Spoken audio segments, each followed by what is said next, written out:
Hello, my name is Reverend Dr. May Elise Cannon. Today is January 31st. It's the end of a long, long week, Friday, at the end of a long, long month, January 31st, 2025, at the end of, well, I hope it's at the end at some point, of a very, very long time of horrific conflict in the Middle East. Today is day 483.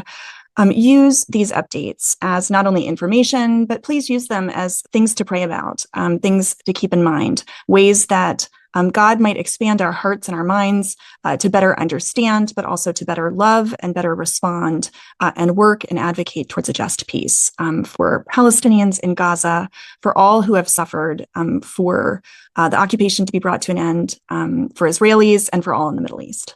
So an update on the hostage ceasefire exchange. Yesterday, Thursday, 8 more hostages were freed from the Gaza Strip. It was a chaotic process, which resulted in a brief delay of the release by Israel of 110 Palestinian prisoners. What's important to know about this is this just underscores the fragility of the ceasefire that began earlier this month. And so our work is not yet done, and we need to continue in our efforts. The hostages that were released, 3 of them were Israeli. There were 5 who were Thai workers. They spent 482 days in captivity. On this Saturday, tomorrow, 3 Israeli men are set to be released.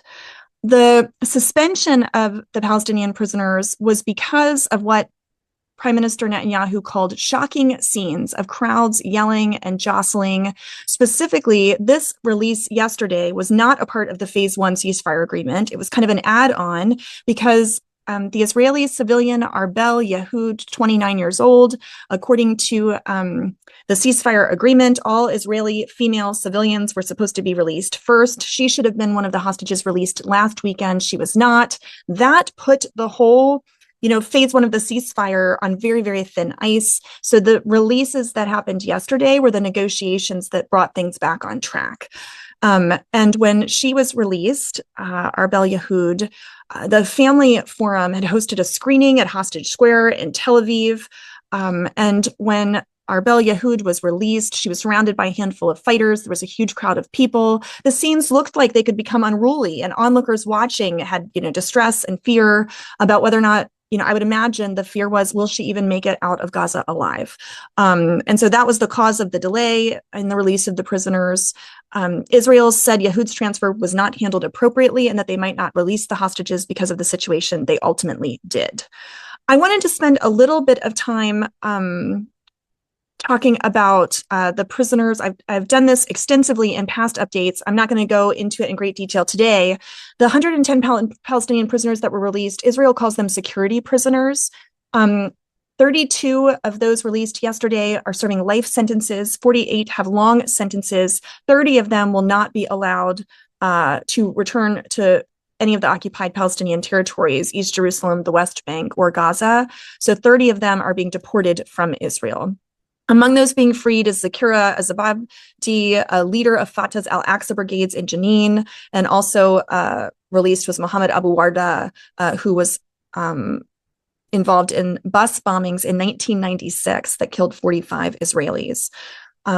So it's important to understand that some of the prisoners released are deemed as terrorists by Israel and others, and have committed, acts against civilians, which is a violation of international law. Others that are being released, like the first round of Palestinian prisoners, were women and children. Many that are being released are also held under administrative detention. So there's this vast difference in terms of the types of prisoners who are being released. I wanted to spend a little bit of time today highlighting some of the differences in terms of what's being communicated to Palestinian and Arab communities versus Israeli communications. So the media sources from the different communities are so incredibly different. And I wanted to show the difference between conservative Israeli news reports and some of what you might hear in Arab news sources. So yesterday, this is from a very far-right Israeli source that published a piece about Qatar and Qatar's day after plan for Gaza. They called They said that Qatar's goal is to keep Hamas in power. They were talking about Qatar being the largest funder and sponsor of Hamas, that they want to guarantee Hamas's continued domination of Gaza, that Qatar wants the PA government to collect garbage, rebuild destroyed houses, and pay salaries, while Hamas is, quote, busy rearming, regrouping, and getting ready for the next attack on Israel, end quote. The reason I wanted to share this is, most people would say Qatar has been critical in terms of negotiating with Hamas and other Western news sources. Qatar has invested in Gaza. If you look at the early creation of Hamas, Israel also invested in some of the Hamas leaders early on, specifically Netanyahu, to create a counterpoint to the PA as a mechanism of dividing the Palestinian people. And if you have questions about that, I'm happy to talk to you about it. I'm giving a very brief and adequate summary. But some of the things I read in terms of the way they're articulated in the media, honestly, if it's the only news you read, or if you trust it explicitly, the way things are being communicated have such limited or incorrect or inaccurate or misleading amounts of information. And they just are not reflective of the current reality. Another news source says that an external intervention is needed to transform Gaza's future. This is another very conservative Israeli news source that was talking about President Trump floating the idea of relocating Gazans to other Muslim countries for the purpose of reconstruction. However, the fear is Hamas will prevail in Gaza. Quote, they didn't exactly run it well. It was run viciously and badly, end quote. Gaza needs a complete break from terrorism since it came under Hamas. It goes on to say that international receivership in Gaza is warranted. Gaza attacks its neighbors while constantly requiring aid and fails to develop effective self-government and a viable economy. Now, breaking that down, I don't have time to break down everything that's wrong with that articulation, but let me just say, what's wrong with that is that Hamas does not represent the 2 million people in Gaza. They were elected, yes, 18 years ago now, or 16, 17 years ago now. The vast majority of the population in Gaza was not able to vote at that time. 50+% are 18 years or younger.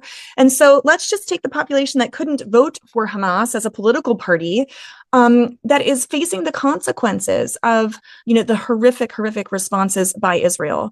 So I just wanted to call that to your attention. The idea that the people of Gaza, effective self-governance or a viable economy, I can tell you that U.S. government officials, when talking about the bureaucratic side of Hamas, of course, this was before October 7th, have said that with no resources, actually, the fact that anything runs at all efficiently is really an accomplishment.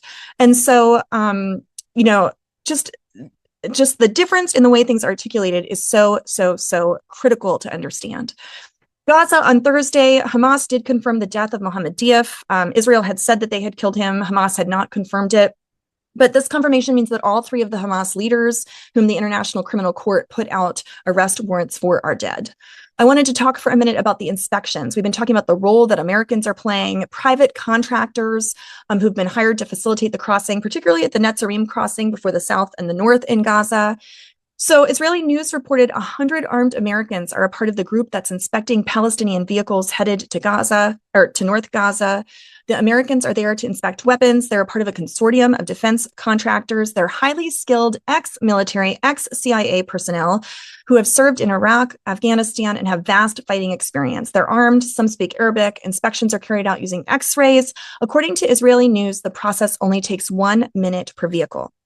Now, I have never been through a checkpoint that only takes 1 minute per vehicle, but if that's true, and I don't know if it's true or not, if the inspections are only taking 1 minute per vehicle, this is further evidence that the process of inspections at all the checkpoints going into Gaza have been completely inadequate. And, this humanitarian snapshot shows evidence of intentionally preventing aid from entering into Gaza by the Israeli government. And so this is further evidence. Inspecting aid trucks should not take hours, if not days, and it's not uncommon for shipments to be held for weeks or longer before they're allowed in Gaza at all. So I wanted to highlight that point. In the West Bank, another comparison, Israeli airstrikes target armed, quote, terrorist cell in Samaria. And so Israeli news reads that an aircraft struck terrorists. And, when we read the Palestinian news, 10 people were killed in this airstrike. When we read the Palestinian news, so often civilians are killed. And so differentiating between, who are militants, who are civilians. The IDF has said that they are going to remain in Jenin, which is Area A, that's under Palestinian control. And so the Palestinian Information Center wrote about this very same incident and said 10 Palestinians were killed, other 4 were injured on Wednesday night, an Israeli drone targeting them in Tamun. This is a southeast of Tubis in the occupied West Bank, according to medical sources. The news then recounted the names and age of each of the people killed. The IDF did destroy 150 explosive devices in Jenin. The total count of those killed in Jenin is now 18, and there are 60 who are considered wanted individuals by the Israeli military. The Palestinian News wrote, all of the martyrs are reported to be resistance fighters from the Tamun Brigade, whose commander, Omar Bisharat, according to sources. The Palestinian Authority's security forces have also been trying to arrest or kill members of the Tamun Brigade. Israeli troops are set, as I just mentioned, to remain in the Jenin refugee camp, which of course is a violation of international law. Israel's ban on the UN Relief and Works Agency for Palestinian refugees went into effect yesterday. The world body has warned it will jeopardize humanitarian assistance into Gaza. In Syria, the US military said it killed a senior operative of Al-Qaeda affiliated group in an airstrike yesterday, January 30th. And I think I shared this news as well, but Sha'ara in Syria was declared the president for the transition. He's the head of Hayat Tahrir al-Sham, which is a mechanism of his consolidating his power. Trump had a sweeping executive order that was to suspend foreign aid. We've talked about that a lot. A U.S. program that supports security forces in, quote, a notorious Syrian desert camp, end quote, houses tens of thousands of self-styled Islamic State members and families. If that aid, is not restored, according to both U.S. officials and Syrian officials, that cutting of aid puts at risk the security around those tens of thousands of self-styled Islamic State members. Another update is a summary of what Red Sea battles with the Houthis have taught the U.S. Navy. In the last 15 months, U.S. naval forces have taken down more than 400 anti-ship cruise missiles, anti-ship ballistic missiles, and aerial attack drones fired by Yemen's rebel Houthis. That's according to the news. In terms of the Hezbollah-Israel ceasefire, Israel lodged a complaint to the U.S. Committee that's overseeing the ceasefire that Iranian diplomats and others are delivering tens of millions of US dollars in cash to Hezbollah. The Wall Street Journal just indicated. And today, Friday, Israeli military said that they struck several Hezbollah targets overnight in the Bekaa Valley and along the Syrian-Lebanese border. Yesterday, Israel said it intercepted a drone launched by Hezbollah, calling it a breach of the ceasefire agreement.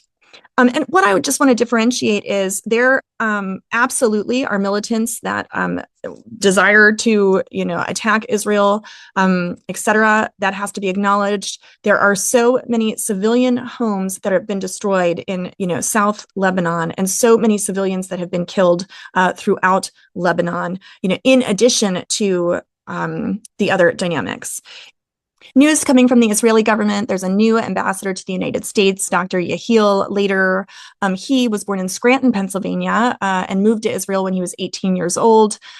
He issued a welcome video, introducing himself from the Embassy of Israel in the United States. One of the quotes from that press release is that Israel stands at the forefront of the battle of good against evil. And yes, we're saying there's such a thing as evil, and we're fighting against it, end quote.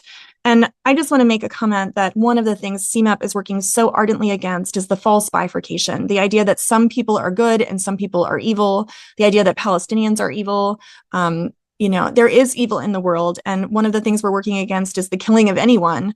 But this idea of, Israel being all good and Arabs or Palestinians being all evil is dishonoring to God, yet alone, not constructive in terms of working towards peace.